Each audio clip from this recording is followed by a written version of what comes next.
Right. Mayor Lathan. Thank you. You know, one of the early things that I did in my career, and I've been on the job now for 7 years, is that we have the same problems in all medium-sized cities. I think one of the things that both of us did was, early in our career, was we named an educational liaison. We were one of the first in the state of Illinois in Springfield. I'm fortunate that I've had the same educational liaison for 7 years, and I think what that does is it shows the entire community that we're serious about working with all school districts. Springfield's unique, no different than any other 150, 175-year-old town. Everything has grown around us. I have 8 different school districts and 4 different colleges and community colleges in my community. But we had to do something to make sure that we did bridge that gap between local government and the educational community itself. And one of the things that we did was that we studied for 2 years what's causing this achievement gap. And we know there is, and we know we need to work on closing that achievement gap. And I don't mean just education, not just the grade-wise, but truancy, discipline, all the other things that go along with it. And we know that by working with those, with our superintendents and with the schools, that that we can help do that. And I think we've shown the presence. And I think one of the first things that Mayor Ardis did, he was elected 2 years after I was call me up and say, tell me about your educational liaison. We don't have one. We need to do the same thing here. We know the number of school districts that he has also. And I think that, and that's helped us a lot. I think that ultimately, when we talk about, Jim, you just made a quick comment. There's nothing more important. But let me put it in proper perspective. Mr. Secretary, you take a look at how you're doing in your job, and you're going to compare yourself to China and Japan and India. And superintendents take a look at how they're doing statewide or national-wise. And a teacher takes a look at what they're doing grade-wise within their own class. And there's nothing more important than a parent seeing a kid graduate and getting that JOB and getting out of the house. But collectively, take a look at all those 25-year-olds. Jim and I are the collective recipients of your end product. We end up with them for the next 50 years. You have in the first 25 years in K through 12 and then hopefully beyond, or putting them in the job market. But when you're done with them, we end up with them. And so it's so important to us to be able to work on those primary years to form the good citizens that they're there. And we can't be in the classrooms, but we do the things that teach them to be a good citizen, like recycling and eating more healthy, what we call Gen H. So there's so many things that don't have to do with the teaching skills that we can deal with as a community leader. But ultimately, someone said, what are you going to do to reduce crime in your city? And I spent $25 million in my police department.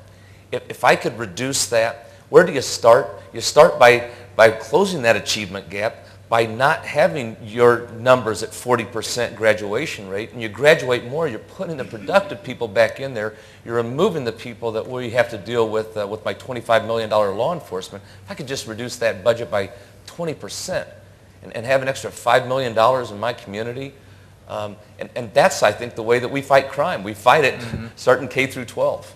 And so it's the community relationship, I think, that we have that, and we all wish that we could do a better job, but I have to say this, there's a number of mayors and people in city councils that are here today, and I applaud them. Currently, I'm the president of the Illinois Municipal League, of all the mayors and village presidents, and you're right, Doctor, there are so many of us that aren't involved in our local communities and that education process. And if I could, I just have, I know there's a number of mayors here, a number of city council members. Would you just stand and I want you to show the support that are here today. And I applaud you for being here because you've taken time out of your community and these are the people that are important. So, and one last comment, I think that we're very fortunate to have the Secretary from the state of Illinois, good Midwestern values, but it probably came down more that the President was looking for his basketball team in D.C., and I think we understand why Secretary's here, so thank you. That's great. Dr. Lathan, our incoming school superintendent in District 150, given the mayor's remarks with regard to let's eliminate this artificial boundary between municipal government and school system. Let us think about new ways of talking, communicating, building new partnership. And let's focus on the children instead of on what is my turf and what is my interest. And you are coming in as a new superintendent, and how would you react to the mayor's perspective? First, let me say to Marcus, I agree, Marcus, this is definitely a job interview, especially for me as well. So let me address, first of all, to say that it is indeed an honor to be a part of this panel today, but to also have been selected as the new superintendent for Peoria District 150. It is hard for me to stay in this chair. So briefly, if you don't mind, I'm going to get up. That's the teacher in me, okay? Yes. So I just, what you see is what you get. But what you need to understand is it's important for me that we focus on children. Part of the introduction that Brad asked us of the panelists is to give a little background about ourselves. Yes. So I'd like to do that before I respond, and I will stand out of your way. Yes. But for me, as a new superintendent, previously as a building principal, a central office leader, it was important to build a culture, a community where everyone was engaged on focusing on children being successful. We keep talking about K-12 education. We must talk about pre-K or birth to 12 education. We're saying we want to focus on early childhood and we want to do that, but we keep getting cut at every level, and we're trying to find creative ways to how can we sustain, especially in Peoria, and I'm also experiencing it in San Diego, how can we sustain our early childhood programs? Because it's what happens when our children come into this world and what we do to get them prepared to enter into pre-K, not kindergarten, into pre-K. I think about my experiences with my staff that I hired. When I was a building principal, there were some conditions, there were some expectations. You were a part of the community. You rode the school bus. You were out walking the community. We were in a bad part of town, if you want to call it that, an impacted zone. We had to be a part of the community. We partnered with the local community center. We placed computers in there, so when our students were there after school, they were accessing the same intervention software we were using at school. We made agreements. Most of our students lived in a housing complex. And I asked the resident manager there, when things happen, call me first. Now, if they break the law, you don't call me, because I'm not an attorney. But if there are issues with my parents, call me. Let me come in and help mediate. We utilized our Title I funds. We need support and flexibility, full-time social worker, full-time youth development coordinator. We also, our district supported us with full-time counselors in all of our schools. So there are things that we needed. We had local foundations, our mayor's office, working with us. It wasn't about turf. So I'm getting to the question, I promise you. It wasn't about turf.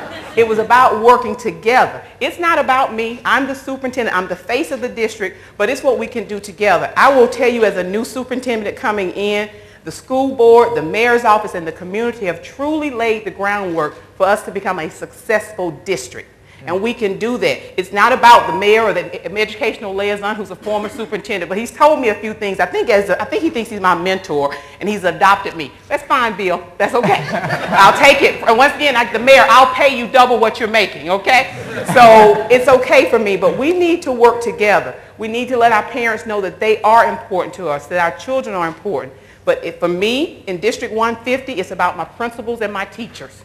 Do my principals have the resources that they need? Everyone here says they're focused and they're concerned about education. When we start making changes, and when your friend that's been in the district 25 years, they need to find somewhere else to go, I need you to still stand behind me and say, good job, you're right, because they were not focusing on children. So keep that in mind. You got quiet. You got quiet.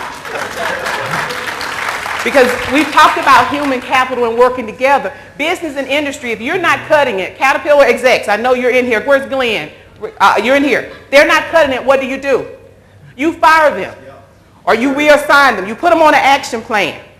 Think about it. If we're going to work together and cross those boundaries, some of the things that are working in government, working in business and industry, we do need to try in education. Unions can work together. That's not a problem. It's, unions get a bad name, teachers get a bad name. We talk about linking data, student achievement to teachers. It can happen. I worked in a school that did it. We were getting there in San Diego. Things got a little shaky when our superintendent left, but we were moving in that direction.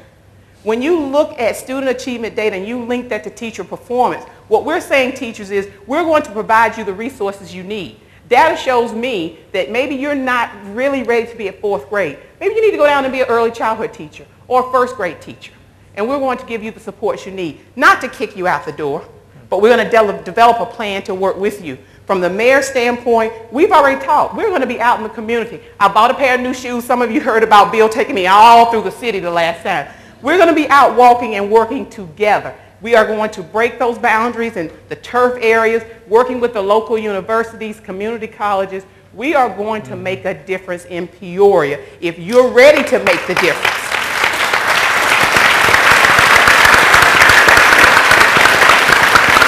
Now let me go to our Secretary of Education. It is indeed an honor. We, mid-city, cities and small districts need the support. I know the influence of the Council of Great City Schools because I've benefited from 2 different districts, one in North Carolina and one in California. But we need help also. We need truly that flexibility. He already told me this morning we couldn't extend the timelines for the I-3 grants and the school improvement grants. We'll work on that. We'll keep working on it. And we'll apply again if we miss the deadline this time around. But we need the help and we need the flexibility. But give us some support with early childhood. Yeah. Great.